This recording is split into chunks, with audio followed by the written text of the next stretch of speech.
ದೆಹಲಿಯಲ್ಲಿ ಸ್ಫೋಟ ಸಂಭವಿಸಿದಕ್ಕೆ ಆ ಸ್ಫೋಟದ ವಿಚಾರವಾಗಿ ಈಗ ಸೆಳೆದಿದ್ದಾರೆ ಸಿಯಾ ಮುಸ್ಲಿಂ ಧರ್ಮಗುರು ಒಂದು ಸ್ಫೋಟಕ ಹೇಳಿಕೆಯನ್ನು ಕೊಟ್ಟಿದ್ದಾರೆ. ಈ ಸಂದರ್ಭದಲ್ಲಿ ದೆಹಲಿಯ ಭೀಕರ ಸ್ಫೋಟಕ್ಕೆ ಸಂಬಂಧಿಸಿದಂತೆ ಆ ಸ್ಫೋಟದ ವಿಚಾರವಾಗಿ ಮುಸ್ಲಿಂ ಧರ್ಮಗುರು ಒಬ್ಬರು ಸಿಯಾ ಧರ್ಮಗುರು ಇದ್ರ ಕುರಿತು ಮಾತನಾಡ್ತಾ ಇದ್ದಾರೆ. ಮೌಲಾನಾ ಸೈಯದ್ ಕಲ್ಬೆ ಜವಾದ್ ಏನಿದ್ದಾರೆ ಅವ್ರು ಹೇಳ್ತಾ ಇದ್ದಾರೆ, ಅಮಾಯಕರನ್ನು ಕೊಲ್ಲುವುದು ಇಸ್ಲಾಂದಲ್ಲಿ ಅತಿ ದೊಡ್ಡ ಪಾಪ ಅಂತ ಹೇಳ್ತಾ ಇದ್ದಾರೆ. ನಮ್ಮ ಧರ್ಮದಲ್ಲಿ ಇದನ್ನು ಕಟ್ಟುನಿಟ್ಟಾಗಿ ನಿಷೇಧಿಸಲಾಗಿದೆ ಅಂತ ಭೀಕರ ಸ್ಫೋಟ ಮಾಡಿದ ಆರೋಪಿಗಳು ಮುಸ್ಲಿಮರು ಆಗಲು ಸಾಧ್ಯವೇ ಇಲ್ಲ ಅಂತ ಹೇಳಿಕೆ ಕೊಟ್ಟಿದ್ದಾರೆ. ಅವರು ಹೆಸರಿಗಾಗಿ ಮುಸ್ಲಿಮರು ಅಷ್ಟೇ, ಇದು ಇಸ್ಲಾಂ ಧರ್ಮಕ್ಕೆ ವಿರುದ್ಧವಾಗಿದ್ದಾರೆ ಅಂತ ಹೇಳಿಕೆ ಕೊಟ್ಟಿದ್ದಾರೆ. ಇದೊಂದು ಸುಳ್ಳು ಆರೋಪ ಅಂತ ಹೇಳ್ತಾ ಇದ್ದಾರೆ. ನಾವು ಅಂತ ಪಾಪಿಗಳನ್ನ ಇಸ್ಲಾಂ ಧರ್ಮದಿಂದ ಕಿತ್ತು ಹೊರಗಾಕ್ತಿವಿ. ಇದರ ಹಿಂದೆ ಪಾಕಿಸ್ತಾನದ ಕೈವಾಡ ಇದೆ ಎನ್ನುವುದು ತೋರ್ತಾ ಇದೆ.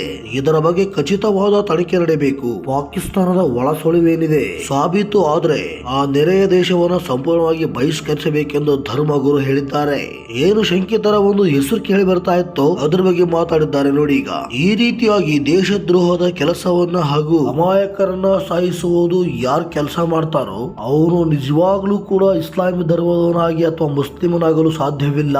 ನಮ್ಮ ಇಸ್ಲಾಂ ಧರ್ಮನೇ ಸ್ಪಷ್ಟವಾಗಿ ಹೇಳುತ್ತೆ ಅಮಾಯಕರನ್ನ ಕೊಲ್ಲಬಾರದು, ಅದು ಅತ್ಯಂತ ದೊಡ್ಡ ಪಾಪ ಅಂತ. ಅಂತವರನ್ನ ನಮ್ಮ ಇಸ್ಲಾಂ ಧರ್ಮದಿಂದ ಕಿತ್ತು ಹೊರಗಾಕ್ತಿವಿ ಸಿಯಾ ಧರ್ಮಗುರು ಹೇಳ್ತಾ ಇದ್ದಾರೆ. ಮೌಲಾನಾ ಸೈಯದ್ ಕಲ್ಬೆ ಜವಾದ್ ಏನಿದ್ದಾರೆ ಈ ರೀತಿಯಾದಂತಹ ಹೇಳಿಕೆಯನ್ನು ಕೊಟ್ಟಿದ್ದಾರೆ. ನಮ್ಮ ಭಾರತ ಅದರ ಬಗ್ಗೆ ಯೋಚನೆ ಮಾಡ್ತಿದ್ದಾರೆ, ಅದರ ಚಿಂತೆಯಲ್ಲೇ ಇದ್ದಾರೆ. ಇನ್ನು ಕೂಡ ಏನಿದು ಇದು ದೊಡ್ಡ ಮಟ್ಟದ ಸ್ಫೋಟ ಆಗುತ್ತೆ ಅಂತ ಯಾರು ಕೂಡ ಊಹೆ ಮಾಡ್ಕೊಂಡಿದ್ದಿಲ್ಲ. ಸಂಜೆ ಆದಂತ ಭೀಕರ ಘಟನೆ ಇದು. ಈಗಲೂ ಕೂಡ ಯಾರ ಮನಸ್ಸಲ್ಲೂ ಆ ಭಯ ಇನ್ನೂ ಹೋಗಿಲ್ಲ ಅಂತ ಹೇಳ್ಬಹುದು. ಅದೇ ವಿಚಾರವಾಗಿ ಮುಸ್ಲಿಂ ಧರ್ಮಗುರು ಅವರು ಮಾತಾಡಿದ್ದಾರೆ. ಯಾರೋ ಕೆಲ ಕಿಡಿಗೇಡಿಗಳು ಮಾಡಿದ್ದಾರೆ ಈ ಕೆಲಸವನ್ನು ಎಂದು ಉತ್ತರವನ್ನು ಕೊಡ್ತಾ ಇದ್ದಾರೆ ಧರ್ಮಗುರುಗಳು.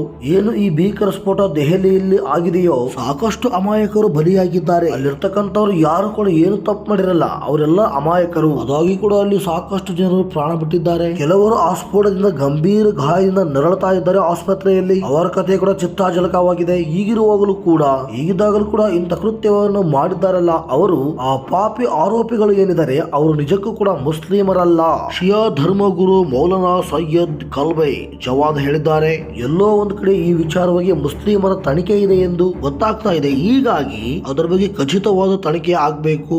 ಆ ಪಾಪಿ ಪಾಕಿಸ್ತಾನ ಒಳಗಡೆ ಬಂದು ಈ ಕೃತ್ಯವನ್ನು ಎಸಗಿದ್ದರೆ ಪಾಕಿಸ್ತಾನದಲ್ಲಿ ಇರುವ ಕೆಲವು ವಿಚಾರಗಳನ್ನು ನಿಷೇಧ ಮಾಡಬೇಕು, ಅದನ್ನ ಖಚಿತವಾಗಿ ಖಂಡಿಸಬೇಕು, ಆ ಸಂಪರ್ಕವನ್ನೇ ಕಡಿತ ಮಾಡಬೇಕು. ಆ ನೆರೆಯ ರಾಷ್ಟ್ರ ನಮ್ಮ ದೇಶದಲ್ಲಿ ಸಾಕಷ್ಟು ತಕರಾರನ್ನು ತೆಗೆದುಕೊಂಡಿದೆ. ಹೀಗಾಗಿ ಈ ವಿಚಾರದಲ್ಲಿ ಏನಾದರೂ ನಿಜಕ್ಕೂ ಕೂಡ ಅವರ ಕೈವಾಡ ಇದೆ ಅನ್ನೋದು ಗೊತ್ತಾದ್ರೆ ಆ ಒಂದು ದೇಶವನ್ನು ನಾವು ಸಂಪೂರ್ಣವಾಗಿ ಬಹಿಷ್ಕರಿಸಬೇಕು. ಯಾವುದೇ ರೀತಿಯ ಯಾವುದೇ ವಿಚಾರವಾಗಿ ಯಾವುದೇ ವಿಷಯವಾಗಿ ಕೂಡ ವಹಿವಾಟಿನ ವಿಚಾರವಾಗಿ ವ್ಯಾಪಾರದ ವಿಚಾರವಾಗಿ ಏನೇ ಇದ್ರೂ ಕೂಡ ಎಲ್ಲಾ ವಿಚಾರದಲ್ಲಿ ಆ ದೇಶವನ್ನು ನಾವು ನಿಷೇಧಿಸಬೇಕು ಅಂತ ಶಿಯಾ ಧರ್ಮಗುರು ಮೌಲಾನಾ ಸೈಯದ್ ಕಲ್ಬೆ ಜವಾದ್ ಹೇಳ್ತಾ ಇದ್ದಾರೆ. ಮುಸ್ಲಿಮರು ಅಂದಾಕ್ಷಣ ನಾವೆಲ್ಲರಿಗೂ ಒಂದೇ ರೀತಿಯಾಗಿ ಹೇಳೋಕ್ಕಾಗಲ್ಲ. ಹೀಗಾಗಿ ಅಂತ ಕೃತ್ಯವನ್ನು ಮಾಡಿದವರು ನಾವು ಕೂಡ ಅಂತವ್ರನ್ನ ಮುಸ್ಲಿಮರಂತ ಒಪ್ಪೋದಿಲ್ಲ, ನಮ್ಮ ಧರ್ಮದಿಂದಲೇ ಅವರನ್ನು ಕಿತ್ತು ಬಿಸಾಕ್ತೀವಿ ಈ ವಿಚಾರದ ಬಗ್ಗೆ ಹೇಳಿದ್ದಾರೆ. ವೀಕ್ಷಕರೇ, ಇದು ಈಗಿನ ಮಾಹಿತಿಯಾಗಿತ್ತು. ನಿರಂತರ ಸುದ್ದಿಗಾಗಿ ನೋಡ್ತಾ ಇರಿ star Kannada news YouTube channel. ನಿಮ್ಮ ಅನಿಸಿಕೆ ಅಭಿಪ್ರಾಯಗಳು ಏನೇ ಇದ್ರೂ ಕಾಮೆಂಟ್ ಮೂಲಕ ತಿಳಿಸಿ. ನೀವೇನಾದ್ರೂ ನಮ್ಮ ಚಾನಲ್ಗೆ ಫಸ್ಟ್ ಟೈಮ್ ವಿಸಿಟ್ ಕೊಟ್ಟಿದ್ರೆ ದಯವಿಟ್ಟು ಸಬ್ಸ್ಕ್ರೈಬ್ ಮಾಡ್ಕೊಳ್ಳಿ, ಬೆಲ್ ಐಕನ್ ಕ್ಲಿಕ್ ಮಾಡಿ. ಸಿಗೋಣ ಮತ್ತೊಂದು ವಿಶೇಷವಾದಂತಹ ವರದಿಯಲ್ಲಿ. ಎಲ್ಲರಿಗೂ ಧನ್ಯವಾದಗಳು.